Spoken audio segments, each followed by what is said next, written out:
Numbers chapters 9 through 11.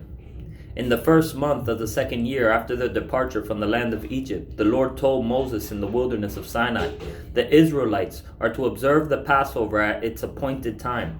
You must observe it at its appointed time on the 14th day of this month at twilight. You are to observe it according to all its statutes and ordinances." So Moses told the Israelites to observe the Passover, and they observed it in the first month on the 14th day at twilight in the wilderness of Sinai. The Israelites did everything as the Lord had commanded Moses. But there were some men who were unclean because of a human corpse, so they could not observe the Passover on that day. These men came before Moses and Aaron the same day and said to him, "We are unclean because of a human corpse. Why should we be excluded from presenting the Lord's offering at its appointed time with the other Israelites?" Moses replied to them, "Wait here until I hear what the Lord commands for you." Then the Lord spoke to Moses, "Tell the Israelites, when any one of you or your descendants is unclean because of a corpse or is on a distant journey, he may still observe the Passover to the Lord. Such people are to observe it in the second month on the 14th day at twilight.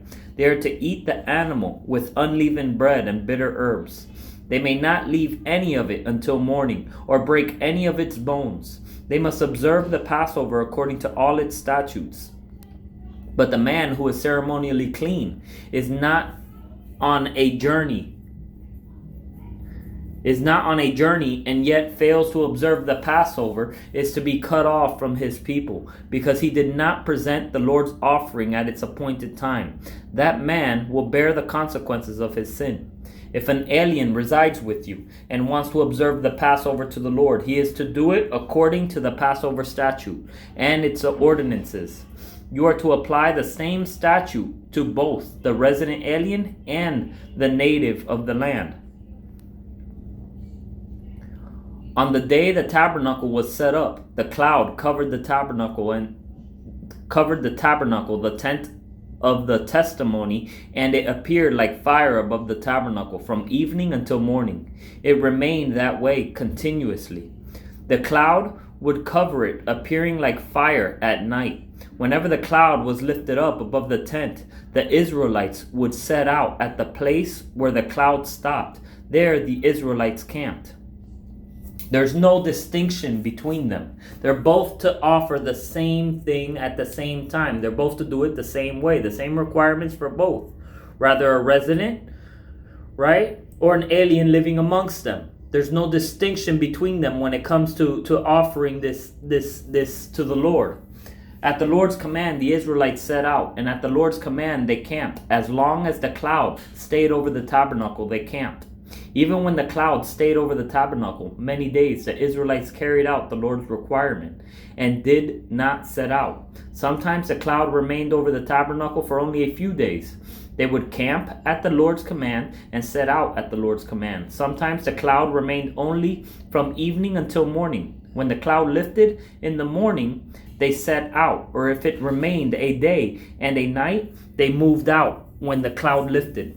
This means they had to build that tent, take it down, the whole Lord's tabernacle, and do all those ceremonial things just for an evening sometimes, or just from daylight to whenever the Lord set out. Rather it was days, rather it was a couple hours, it didn't make a difference. There was no distinction. There was no excuse for them not to follow along. You understand? Or to do what the Lord commanded them. There's no justification for it. Sometimes the cloud remained only from evening until morning, and when the cloud lifted in the morning, they set out. Or if it remained a day and a night, they moved out when the cloud lifted. Whether it was 2 days, a month, or longer, the Israelites camped and did not set out as long as the cloud stayed over the tabernacle. But when it was lifted, they set out. They camped at the Lord's command, and they set out at the Lord's command. They carried out the Lord's requirements according to his command through Moses. The Lord spoke to Moses, "Make 2 trumpets of hammered silver to summon the community and have the camps set out. When both are sounded in long blasts, The entire community is to gather before you at the entrance to the tent of meeting. However, if one is sounded, only the leaders, the heads of Israel's clans, are to gather before you. When you sound short blasts, the camps pitched on the east are to set out. When you sound short blasts a second time, the camps pitched on the south are to set out. Short blasts are to be sounded for them to set out. When calling the assembly together, you are to sound long blasts, not short ones. The sons of Aaron, the priests, are to sound the trumpets. Your use of these is a permanent statute throughout your generations. When you enter into battle in your land against an adversary who is attacking you, sound short blasts on the trumpets, and you will be remembered before the Lord your God and be saved from your enemies. You are to sound the trumpets over your burnt offerings and your fellowship sacrifices, and on your joyous occasions, your appointed festivals in the beginning of each of your months. They will serve as a reminder for you before your God. I am the Lord your God. During the second year, in the second month, on the 20th day of the month, the cloud was lifted up above the tabernacle of the testimony. The Israelites traveled on from the wilderness of Sinai, moving from one place to the next until the cloud stopped in the wilderness of Paran. They set out for the first time according to the Lord's command through Moses.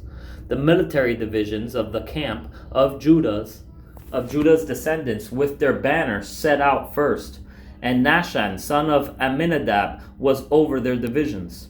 Nathaniel, son of Zuar, was over the division of the tribe of Issachar's descendants, and Eliab, son of Helon, was over the division of the tribe of Zebulun's descendants. The tabernacle was then taken down, and the Gershonites and the Merarites set out, transporting the tabernacle. The military divisions of the camp of Reuben with their banner set out, and Eliezer, son of Shedir, was over their divisions. Shelumiel, son of Zerishaddai, was over the division of the tribe of Simeon's descendants, and Eliasaph, son of Deuel, was over the division of the tribe of Gad's descendants. The Kohathites then set out, transporting the holy objects. The tabernacle was to be set up before their arrival. Next, the military divisions of the camp of Ephraim's descendants, with their banners set out, and Elishama, son of Ammihud, was over their divisions. Gamaliel, son of Pedazur, was over the division of the tribe of Manasseh's descendants, and Abidan, son of Gideoni, was over the division of the tribe of Benjamin's descendants. The military divisions of the camp of Dan's descendants, with their banners set out, serving as rear guard for all the camps, and Ahiezer, son of Ammishaddai, was over their divisions. Pagiel, son of Ochran, was over the division of the tribe of Asher's descendants, and Ira, son of Enan, was over the division of the tribe of Naphtali's descendants. This was the order of march for the Israelites by their military divisions as they set out. Moses said to Hobab, descendant of Reuel the Midianite, and Moses' relative by marriage, "We're setting out for the place the Lord promised. I will give it to you. Come with us, and we will treat you well, for the Lord has promised good things to Israel." But he replied to him, "I don't want to go. Instead, I will go to my own land and my relatives." "Please, don't leave us," Moses said, "since you know where we should camp in the wilderness, and you can serve as our eyes. If you come with us, whatever good the Lord does for us, we will do for you." They set out from the mountain of the Lord on a 3-day journey with the ark of the Lord's covenant, traveling ahead of them for those 3 days to seek a resting place for them. Meanwhile, the cloud of the Lord was over them by day. When they set out from the camp, whenever the ark set out, Moses would say, "Arise, Lord." Let your enemies be scattered, and those who hate you flee from your presence. When it came to rest, he would say, Return, Lord, to the countless thousands of Israel. Now the people began complaining openly before the Lord about hardship. When the Lord heard, his anger burned, and fire from the Lord blazed among them and consumed the outskirts of the camp. When the people cried out to Moses, and he prayed to the Lord, and the fire died down. So that place was named Taberah, because the Lord's fire had blazed among them. The riffraff among them had a strong craving for other food. The Israelites wept again and said, Who will feed us meat? We remember the free fish we ate in Egypt, along with the cucumbers, melons, leeks, onions, and garlics. Now, let's remember that God allowed them to remember Egypt, not to reminisce about it and go back to it and despise what God has for them, which is far greater, even if at that moment it doesn't seem like it. The end result to what God has is far greater than what Egypt was offering them. Yet, their remembering of Egypt was polluted because it turned into whining. It took their eyes and made them despise what God was doing for them. And they took themselves back captive to Egypt. When God allows us to remember our past, it's not to reminisce and take ourselves back there, but it is so that we could give Him glory for everything that we are remembering, for everything that He freed us from. This is why God allows us to remember our past. This is why God allowed them to remember Egypt.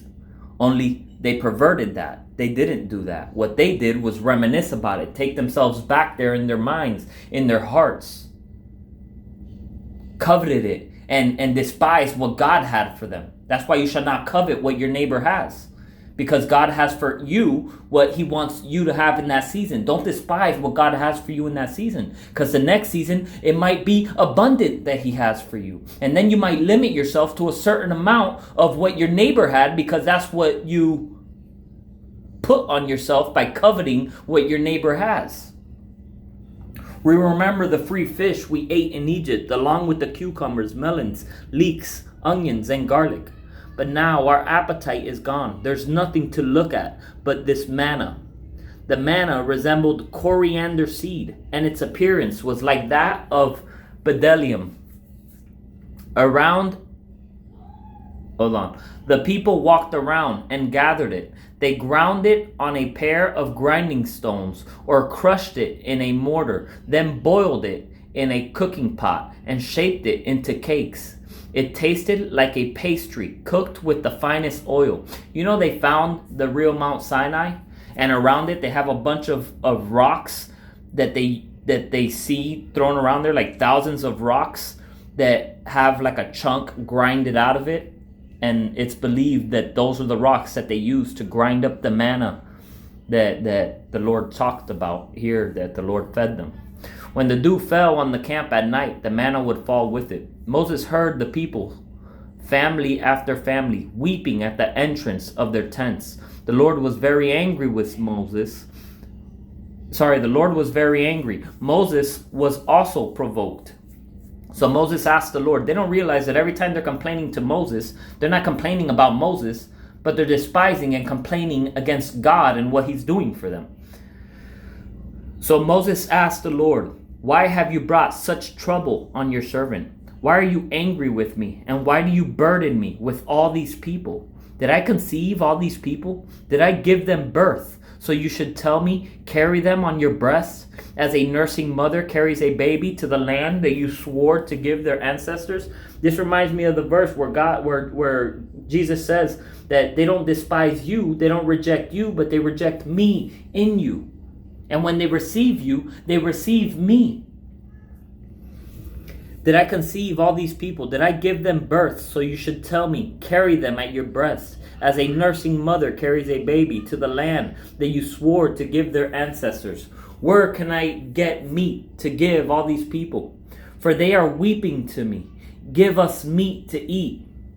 This is just like the apostles told Jesus. Where are we supposed to get bread for these people? But what lesson did Jesus teach them? That God provides. Don't worry about what you're going to bring to somebody when God asks you to step out of your comfort zone, of your understanding, to provide something for somebody. Rather that be a word, rather that be to pray over them, rather that be for healing, or rather that be to bless them with something. For the Lord will provide for you. You take what you do have at that moment. Just be obedient to the Lord. Step out in faith and let the Lord provide. Just as the Lord provided for Jesus and his apostles, and they fed all those thousands of people, while the apostles, in their understanding, was, where are we supposed to get bread to feed all these people? We don't even have enough money. Even if we spent all the money we have in bread, it wouldn't be enough to feed all these people. So what did Jesus do? He said, bring me what you do have. So they brought him what he did have, and God provided.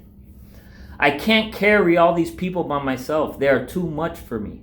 If you are going to treat me like this, please kill me right now if I have found favor with you, and don't let me see my misery anymore. This is what we should not do.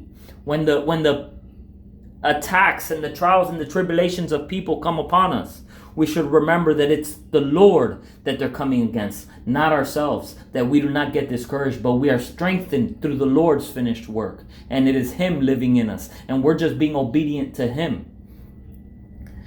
If you are going to treat me like this, please kill me right now. If I have found favor with you, and don't let me see, if I have found favor with you, and don't let me see my misery anymore. The Lord answered Moses, bring me 70 men from Israel, known to you as elders and officers of the people. Take them to the tent of meeting and have them stand there with you. Then I will come down and speak with you there. I will take some of the Spirit who is on you and put the Spirit on them. What does Jesus say? Jesus said, to the one who has, more will be given. But to the one who despised even what he did have, even that will be taken from them. Remember with the man with the talents? He gave one man a talent, another man a talent, and another man a talent. One made that one talent into 10, the other one into 5, and then the other one buried it because he said, I know you're ruthless, Lord, and you reap where you do not sow. I will take some of the Spirit. So they took the 1 talent and he gave it to the man with 10 talents. I will take some of the Spirit who is on you and put the Spirit on them. They will help you bear the burden of the people so that you do not have to bear it by yourself. Tell the people, consecrate yourselves in readiness for tomorrow, and you will eat meat because you wept in the Lord's hearing. Who will feed us meat? Who will feed us meat? We were better off in Egypt. The Lord will give you meat and you will eat.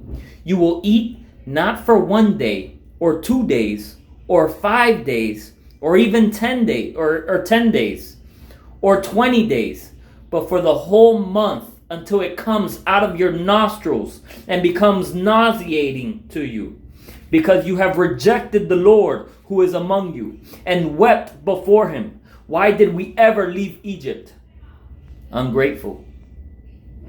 But Moses replied, I'm in the middle of a people with 600,000 foot soldiers. Yet you say, I will give them meat, and they will eat for a month. If flocks and herds were slaughtered for them, would they have enough? Or if all the fish in the sea were caught for them, would they have enough? The Lord answered Moses, is the Lord's arm weak? Now you will see whether or not what I have promised will happen to you. Moses went out and told the people the words of the Lord. He brought 70 men from the elders of the people and had them stand around the tent. When the Lord descended in the cloud and spoke to him, he took some of the Spirit who was on Moses and placed the Spirit on the 70 elders. As the Spirit rested on them, they prophesied, but they never did it again. You understand? So back then, the Spirit wasn't in them, but would come upon them, like basically surround them like a suit. Now, since Jesus died on the cross, he made a way for the Spirit to come and make his home inside of us. Not to just be near us or all over us, but completely fill us from the inside out and transform us. When the Lord descended in the cloud and spoke to him, Let me start back from 24. Moses went out and told the people the words of the Lord. He brought 70 men from the elders of the people and had them stand around the tent. Then the Lord descended in the cloud and spoke to him. He took some of the Spirit who was on Moses and placed the Spirit on the 70 elders. As the Spirit rested on them, they prophesied, but they never did it again.